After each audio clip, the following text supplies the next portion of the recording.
Fala, pequeno investidor, tudo bem?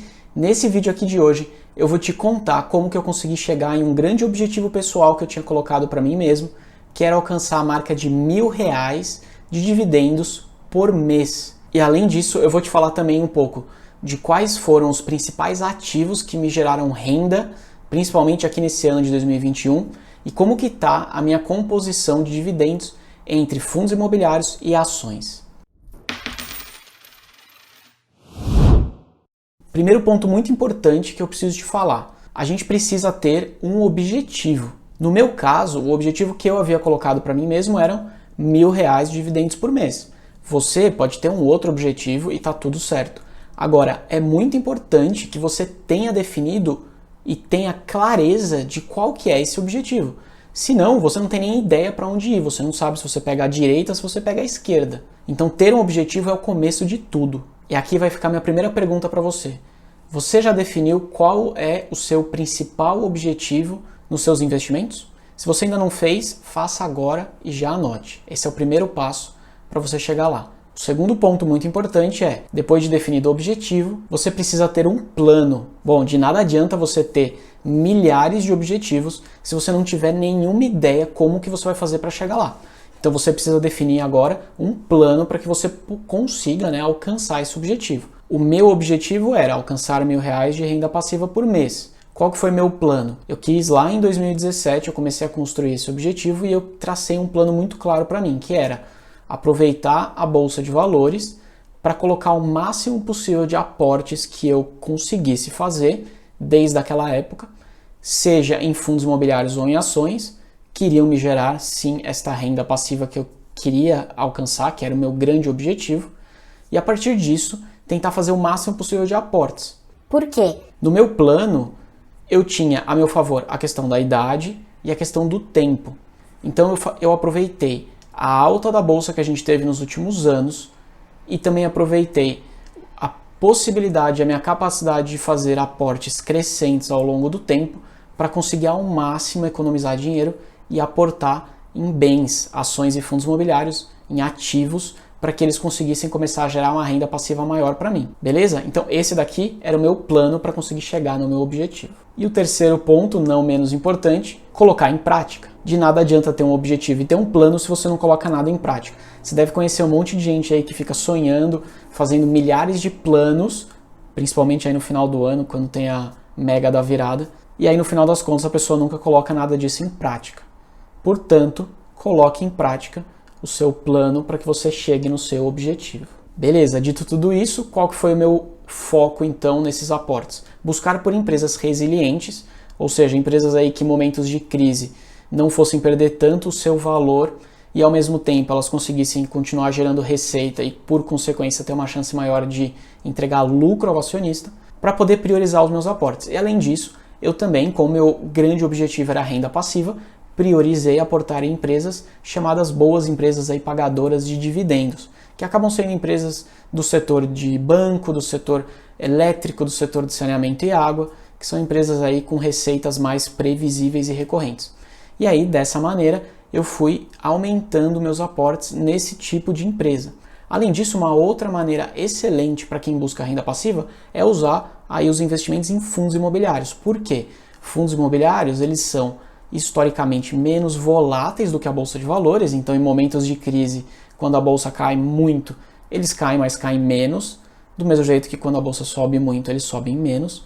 Por outro lado, eles são excelentes pagadores de dividendos, porque por definição eles são obrigados a distribuir 95% do lucro deles do semestre aos acionistas em formas de dividendos. Logo, eu acabo recebendo com mais frequência e recorrência esses proventos. E para quem busca uma renda passiva, como era o meu objetivo, R$ 1.000 de renda passiva por mês, fundos imobiliários fazia muito sentido. Bom, e falando um pouquinho da minha carteira, atualmente ela é composta de 60% dos meus investimentos do meu patrimônio em ações e 40% do meu patrimônio em fundos imobiliários. No final do vídeo eu vou te contar um pouquinho mais no detalhe por que neste momento a minha carteira está desse jeito, beleza? Eu separei aqui para compartilhar com você como que foram as distribuições de dividendos da minha carteira nesse ano aqui de 2021. Vamos lá ver. Primeiro, eu quero te mostrar sobre os fundos imobiliários. Então, se você olhar, ele veio crescendo desde janeiro, mais ou menos aí R$800 no mês, até chegar em agosto, quando foi a melhor distribuição de dividendos, pelo menos que eu tive até aqui, que foi mais ou menos R$1.200. Bom, e olhando aqui então nesse período, a média por mês de dividendos dos fundos imobiliários está em R$909. Você viu aqui que tem uma curva crescente de dividendos? Por que isso foi acontecendo? Obviamente que a gente tem o próprio retorno do fundo imobiliário, mas isso está totalmente relacionado ao aporte. Então, esse ano aqui de 2021, eu venho priorizando muito os aportes em fundos imobiliários. Como? Basicamente comprando novas cotas a mercado, mas principalmente aproveitando a grande quantidade de subscrições que os fundos imobiliários que eu tenho em carteira fizeram aqui nesse ano de 2021. Se você não sabe o que é uma subscrição, eu vou deixar o link aqui em cima de um vídeo que eu explico exatamente o que é isso. E aí, esses fundos imobiliários que eu tenho emitiram muitas cotas nesse ano. Eu aproveitei essas emissões para conseguir comprar cotas mais baratas e aumentar a minha posição dos fundos imobiliários. Aumentando o número de cotas dos fundos imobiliários, por consequência, eu acabo por também aumentar a quantidade de dividendos que eu recebo no mês a mês. Por isso essa curva crescente aí ao longo desde janeiro até agosto. Vamos olhar agora as ações, quando a gente adiciona nesse gráfico, o que acontece com essa distribuição. Bom, colocando as ações aqui, num azul mais escuro, a gente pode ver que em janeiro a distribuição de ação praticamente não apareceu, foi só o Banco Itaú que me pagou em janeiro, foi um valor bem baixo. Em compensação, a abril, o valor de dividendos que eu recebi das ações foi maior do que de fundos imobiliários, né? Deu mais de R$1.300 de distribuição de dividendos em abril só de ações. E também em agosto, quando a gente olha, a gente vê que teve mais um pico de distribuição de dividendos das ações. E aí, quando soma com fundos imobiliários, a gente chega no melhor resultado que eu tive até aqui de dividendos em um único mês, que foi o mês de agosto de 2021. Quando a gente olha a média disso, no ano até aqui deu de R$1.295, quase R$1.300. Essa é a principal diferença de fundos imobiliários e ações. Você pode ver que as ações em dado momento, da minha carteira, pelo menos as ações que eu tenho na minha carteira, mas isso acaba acontecendo com todas do mercado, elas dão um pico muito grande de distribuição, porque grande parte das ações acabam distribuindo aí trimestralmente ou até semestralmente os dividendos aos acionistas, e elas acabam distribuindo no mesmo momento, ali logo depois da divulgação de resultados. Enquanto que os fundos imobiliários têm uma constância maior ao longo do tempo.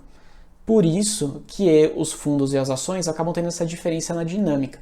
E ter os dois em carteira monta uma composição muito interessante para o acionista, porque aí você consegue ter uma renda aí mais ou menos previsível de dividendos todos os meses, e em dados momentos você tem um pico maior, principalmente vindo das ações.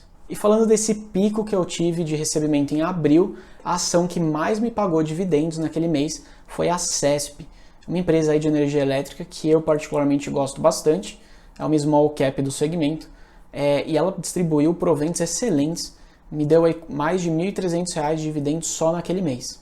E quando a gente fala agora desse último mês de agosto, que acabou de terminar, eu tive 3 empresas que distribuíram bons proventos para minha carteira, e foram elas: Banco do Brasil Seguridade, o próprio Banco Itaú e a Eletrobras, dando um valor aí de pouco mais de R$1.000 no mês. E nos fundos imobiliários, o FII que mais me distribuiu proventos esse ano foi o REC-R11. Esse fundo é um que eu adoro, é um fundo de papel, e esse fundo ele é mais agressivo, né? Então ele tem no portfólio, ele busca por retornos de dividendos melhores aos acionistas, isso significa também um pouco mais de risco. Em compensação, esse ano ele distribuiu ótimos proventos, principalmente pela alta do IPCA e do IGPM. Então esse fundo acabou distribuindo aí mais de R$4.000 de dividendos para mim nesse ano agora de 2021. Agora, pensando daqui para frente e principalmente em 2022, quais são as minhas principais apostas da minha carteira e as minhas expectativas? O primeiro deles é o Banco Itaú. Essa é uma empresa, foi uma das primeiras empresas que eu investi no mundo da Bolsa de Valores, e é uma empresa que eu venho só aumentando os meus aportes nela. Ela foi muito impactada no ano passado e até aqui nesse ano, principalmente por causa da pandemia e de alguns pontos importantes regulatórios que impediu que o banco distribuísse maiores dividendos aos acionistas. Então, por isso, ela não distribuiu grandes proventos aí no último ano, um ano e meio. Porém, para 2022, eu acredito muito que o Banco Itaú pode voltar a dar bons retornos e bons dividendos aos acionistas, principalmente porque ele tem feito trimestres bem consistentes e sólidos de lucro, e esses valores não foram ainda distribuídos na mesma proporção aos acionistas em forma de dividendos. Portanto, eu acredito que essa empresa, né, que essa ação na minha carteira tende a me dar boas alegrias e bons retornos no ano que vem. Outra empresa que eu tenho uma boa expectativa, principalmente para o ano que vem, é a BB Seguridade. É uma empresa que apanhou muito, também por causa da pandemia, principalmente pela alta do IGPM e do impacto do Covid na linha de seguro de vida da empresa, do Banco do Brasil Seguridade, mas é uma empresa que historicamente distribuiu bons dividendos e eu acredito que hoje, pelo preço que ela está sendo negociada, que é um preço que na minha visão é bem atrativo, ela pode sim dar bons retornos de dividendos, principalmente no ano que vem. Então eu tenho comprado e tenho aportado bastante nessa empresa agora nesse ano de 2021. E além das ações, tem claro os fundos imobiliários. Os fundos imobiliários têm sido o meu grande foco de aporte. Você viu no começo do vídeo que eu te mostrei que a minha proporção hoje na carteira é 60% ações, 40% FIIs. Isso no ano passado e no ano retrasado era bem menor, chegou a ser 80% ações e 20% FIIs. Por que então que eu tenho aumentado os meus aportes em fundos imobiliários? Justamente porque eles têm menor volatilidade. E eu tenho uma expectativa aí de um final de ano de 2021 e um 2022 bastante conturbado, principalmente porque a gente está falando de um ano eleitoral, todo ano eleitoral é conturbado, mas o de 2022 eu acho que vai ter uma pitada aí de pimenta um pouco maior do que o normal. Por isso, eu tenho priorizado aportar em fundos imobiliários, imaginando que eles vão ser menos voláteis aí e vão machucar menos o meu patrimônio com esse sobe e desce. Em outras palavras, eu vou dormir melhor à noite. Tem também, óbvio, algumas ações que eu estou de olho, porém, são ações aí bem pontuais e que no patamar de preço que elas estão sendo negociadas hoje, não me parece ser tão atrativo. Por isso, eu tenho também tentado fazer um pouquinho mais de caixa e esperando para quem sabe aí, se essas ações chegarem no preço que eu entendo que é mais atrativo para mim, pode ser que eu resolva aportar nelas, mas por hora minhas principais estratégias são essas que eu acabei de comentar. Beleza? Você definiu as suas estratégias? Me conta aqui no comentário, não esquece de deixar o seu like se você gostou desse vídeo. Um abraço!